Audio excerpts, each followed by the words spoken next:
bäxetli, kişilerinin yanalgılarının kırmızı hem barışımız. Әмма йөрәкләргә Мәсихне Хода итеп, Аллаһтан үмитлегез хакында сездән хисап теләп итүче хөрмәткә карап, басымлыктыр һәм ихтирам белән җавап бирергә әзам булыгыз. Вәҗдәгез булсын, шул вакытта Мәсихне булыгыз һәм игелекне ишетегез күреп, сезне яманлыктан Eğer bu Allah'a iyilikler bulsa, iyilikler şişim, kazanıklı yamalı düşüm, kazanıklı karalı yaşam. Çünkü Mesih bizni Allah yanına alır. İşin ırmaklı kişiler uğramırda gelir kişi. Bularla gıdakınız için büktüktürdü. Anın tügü bilimle topşırıldı. Elme Allah'ına uzun rütü bilen türdürdü.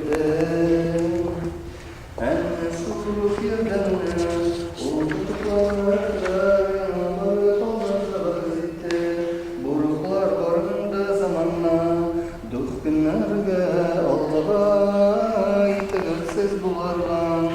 Emme Allah sabırla kursetip, kiymen tüzülü bütün kütün kıymeleri kıyafını, sizge şansına söz yerlerine takılıp kalan. Bu söz hazırsızne kırgın turgan suğa şımırdı, gövdelerine suğa şımırdı, tünnen kırıp yoluna düşürüldü, belki sevecen bilen Allah'a meşreden tuğlar, Gayse Mesih'nin bu bedenleri duruşa sizin kurtaran, bu kutluya hoşluk Allah'ın yolunda kırar.